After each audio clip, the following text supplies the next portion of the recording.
Radio Espiel 91.8, émission Z-Folk comme tous les samedis soirs en direct de 20h à 22h. Et ce soir, je reçois Guillaume Dekerck de Historiquement Vôtre. Bonsoir et bienvenue dans le studio.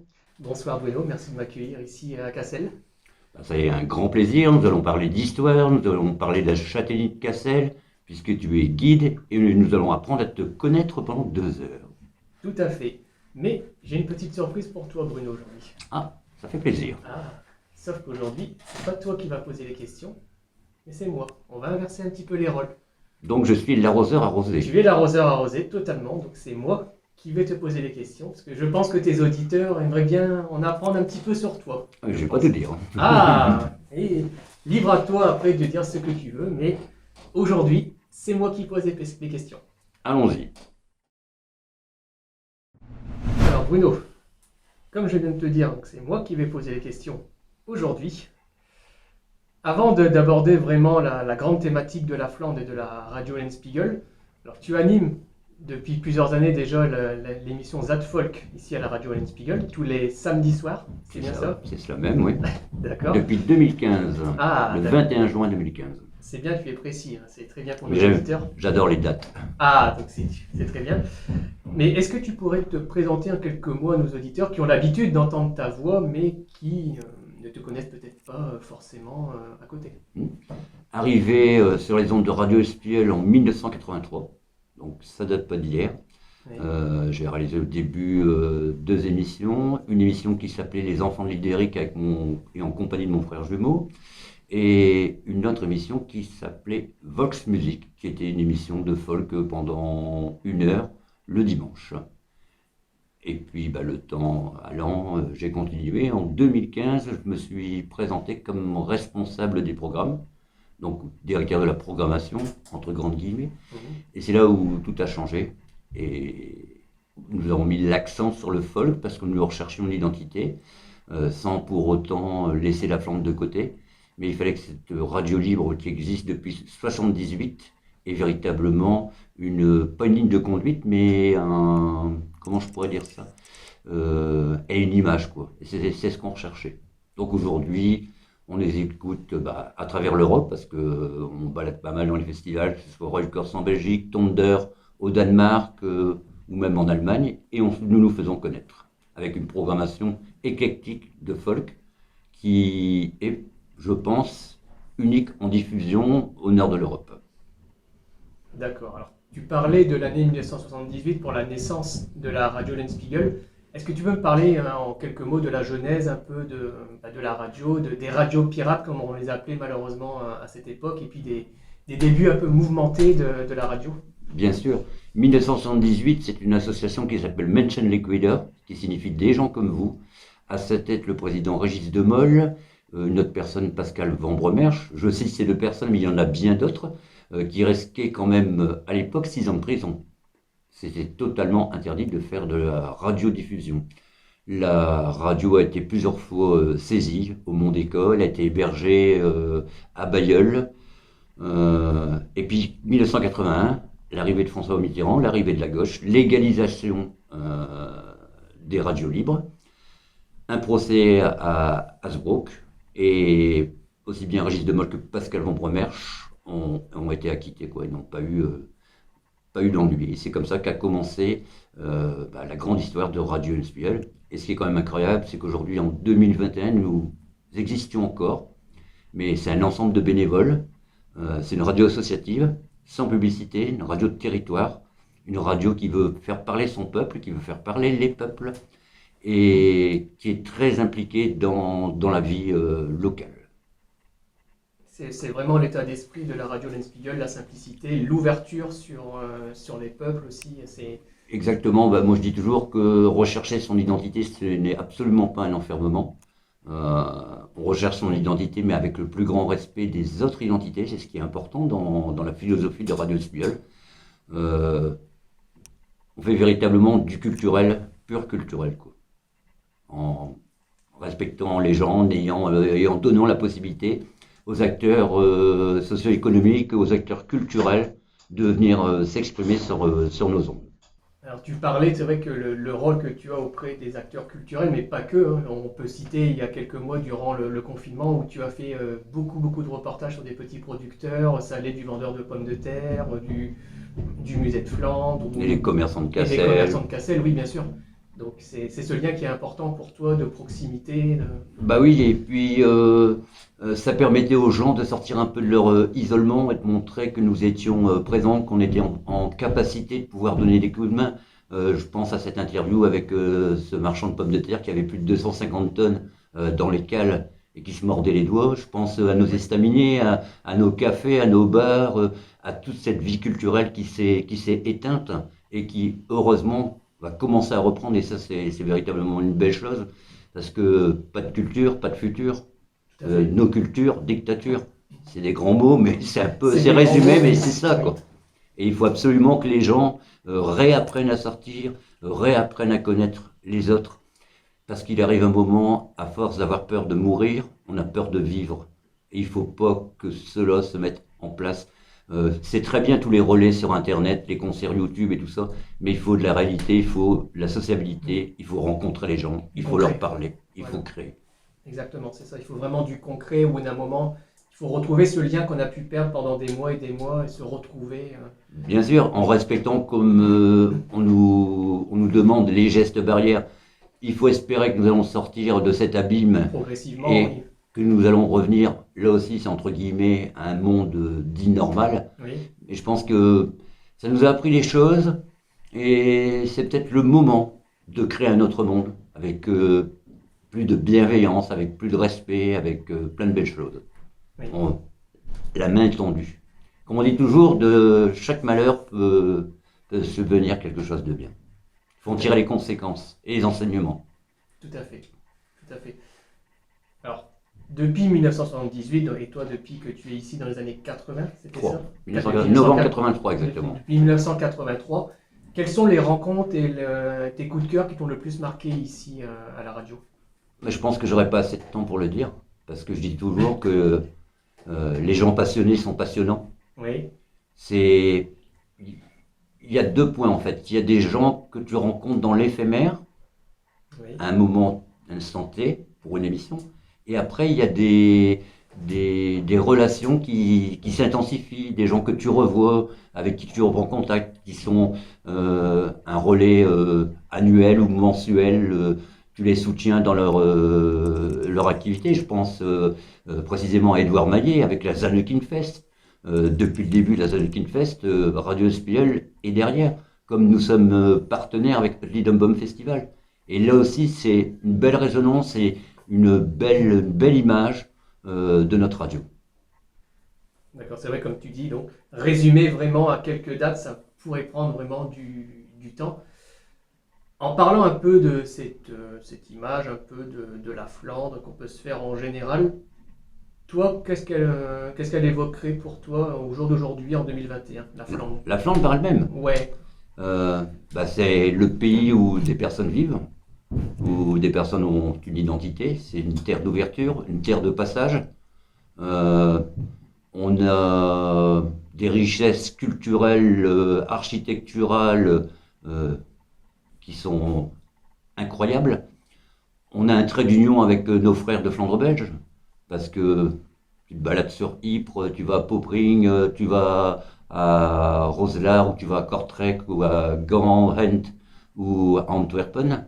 Même si la culture est différente de par la langue, moi je m'aperçois que nous faisons partie du même peuple. Oui, c'est vrai qu'on est assez similaires, on a une histoire en commun avec nos amis belges, néerlandophones ou flamandophones. Et on a aussi un esprit en commun avec nos amis wallons. Bien sûr. Qui sont aussi très chaleureux, ouverts et qui nous regardent d'un œil bienveillant d'ailleurs. Oui, et c'est vrai qu'on avait un peu trop tendance à opposer flamands et wallons, alors que... C'est pas le but de la radio, c'est pas le but du tout. Du tout, non, c'est vrai qu'on n'est pas dans ce but-là. Le but, c'est vraiment de, entre guillemets, fédérer, je pense, autour d'un but commun, d'être ensemble. C'est fédérer et c'est aussi avoir l'envie de voyager. Parce que si on arrive sur un monde complètement uniformisé, quel intérêt d'aller à Belfast, à Dublin ou à Concarneau pour manger un fast-food, quoi. Moi, ça m'intéresse pas, Ou ça. pour entendre parler une seule et unique langue, par Voilà. exemple. Ouais. C'est vrai que c'est ce qui fait la diversité de notre monde, c'est ces langues différentes, ces dialectes, ces accents, c'est ce qui fait la beauté de notre monde. C'est vrai, c'est... Je vais me permettre de reprendre le mot de Kaiser Carol, Charles Quint, qui disait Oui. un homme qui connaît deux langues vaut deux hommes. Et c'est la réalité. Il faut que les gens arrivent à se mettre dans la tête, entre guillemets, que apprendre une autre langue, c'est pas perdre sa langue. Bien au contraire.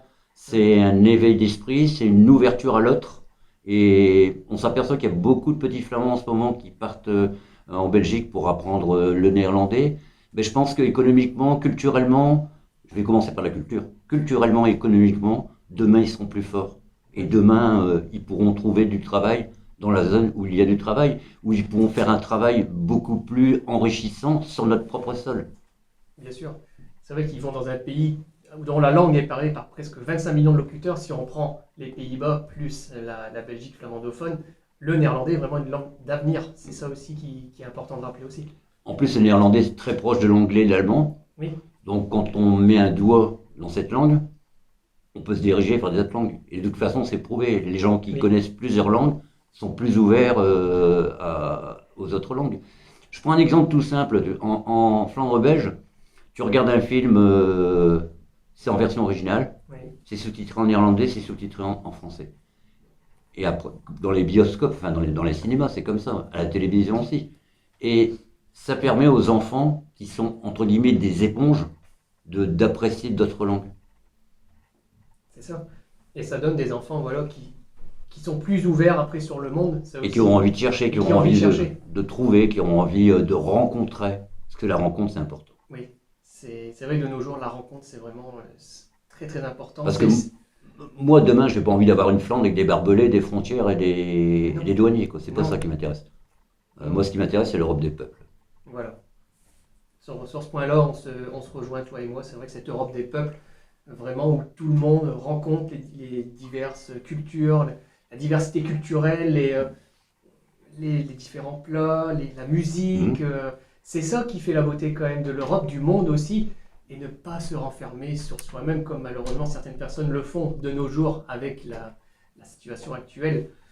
C'est ça, c'est aller vers les autres, faire l'effort de comprendre la culture de l'autre. Et Bien ça, je évidemment. pense que toi et moi, on se rejoint Il n'y a sur que ce comme ça point-là. qu'on peut s'enrichir. Mais oui, Et on peut apprendre des autres et on peut apprendre aux autres. Il peut y avoir un échange bilatéral. tout à fait. Alors Bruno, maintenant, on va plus parler local, donc vraiment Cassel. Quel est ton attachement vraiment à la ville de Cassel? C'est une ville accueillante. C'est une ville où on se sent très bien. Tu n'as aucune raison de t'ennuyer à Cassel parce qu'en fait, tu prends les petits chemins de traverse, les balades, les monuments. Quand tout va bien, le musée de Flandre avec des expositions qui sont extraordinaires. Moi, il y en a une qui m'a particulièrement marqué. C'est celle au sujet de Bruegel. Faut quand même savoir, c'est 52 000 personnes pendant toute la durée de l'expo qui sont venues à Cassel. Après, c'est là qu'il faut quand même se rendre compte que l'économie et la culture sont intimement liées. J'avais le chiffre du PIB de la culture en France, mais je me souviens plus exactement, donc je veux pas dire de bêtises. En fait, les chiffres, à la limite, on s'en fout. Mais il y a de belles choses. C'est une ville à découvrir. Tu découvres tous les jours. Il suffit de marcher dans les ruelles, de lever ta tête, de regarder des bâtiments. Et chose extraordinaire, lorsque je me balade à Cassel, à pied, tu rencontres toujours quelqu'un. Tu échanges. Oui. Après, ça peut être des banalités.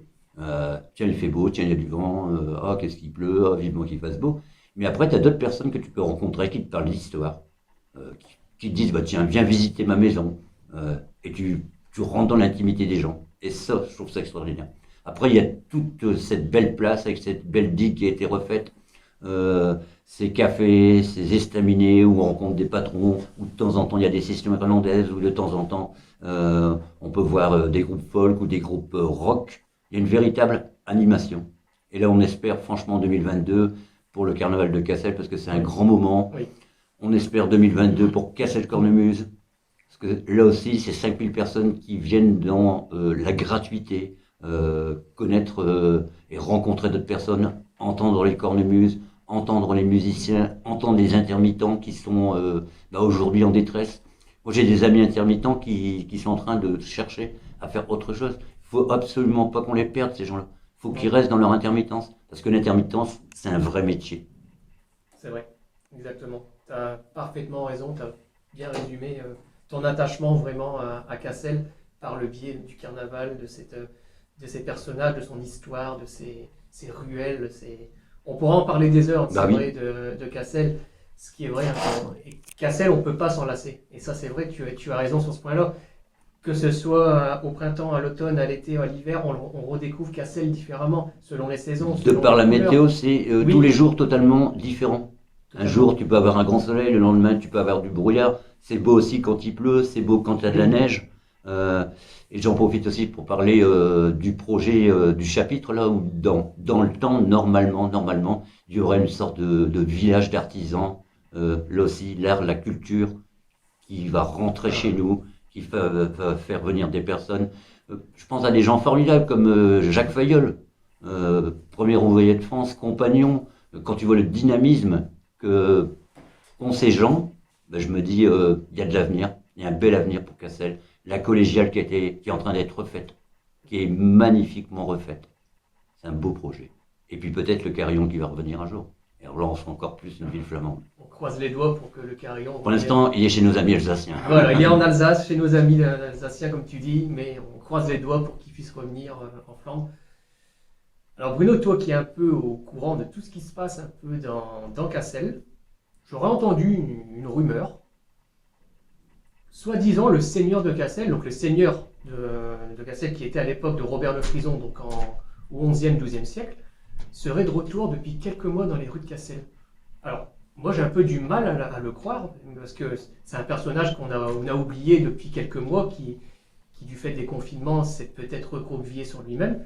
Mais est-ce que tu peux nous confirmer que tu as pu peut-être l'apercevoir dans une rue de Cassel ces derniers temps? Ben là, c'est vraiment dans le cadre de la confidence. Je l'ai rencontré furtivement. Il était là, avec son aube, avec son épée, dans les rues de Cassel. Il s'était préparé plusieurs fois à nous faire des belles visites. Malheureusement, la crise sanitaire ne lui a pas permis. Mais je t'assure que là, en 2021, il est de retour. On va le voir, le rencontrer, l'entendre et l'admirer. C'est tout ce qu'on demande, qu'on puisse le revoir et qu'il puisse animer encore le plus simplement possible sa passion pour son histoire, sa ville, son territoire de Cassel. J'en suis certain. Il va venir et il est là même, déjà, dans nos murs. Oh, on aurait peut-être le privilège de pouvoir le rencontrer, tu penses? Je crois bien. Bah, écoute, s'il nous fait l'honneur de sa visite, ça ne sera que plus parfait. Bruno, on arrive à la fin de notre entretien. Je te remercie très très chaleureusement de nous avoir accueillis ici au sein de la radio L'Enspiegel. Merci pour ta simplicité, ta gentillesse surtout, ton ouverture d'esprit, parce que tu as été là vraiment ouvert à diverses personnes aussi, à des moments aussi. Je parle à mon cas personnel, c'est toi qui m'as contacté pour pouvoir promouvoir certaines choses sur Historiquement Votre. Ça, je t'en serai toujours reconnaissant. Donc, longue vie à la radio L'Enspiegel, longue vie à Zadfolk, et un immense merci du fond du cœur, Bruno, pour tout ce que tu fais et tout ce que tu continueras à faire pour la Flandre en général. Bah, merci à toi de m'avoir reçu, merci à Paul de nous avoir filmé, et écoutez Radio L'Enspiegel sur le 91.8 FM, une radio libre, flamande, folk et unique. Quant à moi, il ne me reste plus qu'à vous remercier de m'avoir suivi sur Historiquement Votre. Prenez soin de vous et de vos proches. Et comme on dit en Flandre, tot aan Oosteke, bedankt en lang live Vlaanderen. Als de rotte klokkelutte rus komt. Kermis om de reuze, kermis om de reuze komt. Kermis om de reuze, kermis om de reuze komt. Moeder hangt de pot of wie de reus komt hier. Kermis om de reuze, kermis om de reuze komt. Kermis om de reuze, kermis om de reuze komt. Moeder is in een batteraan, de reuze is aan. Kermis om de reuze, kermis om de reuze.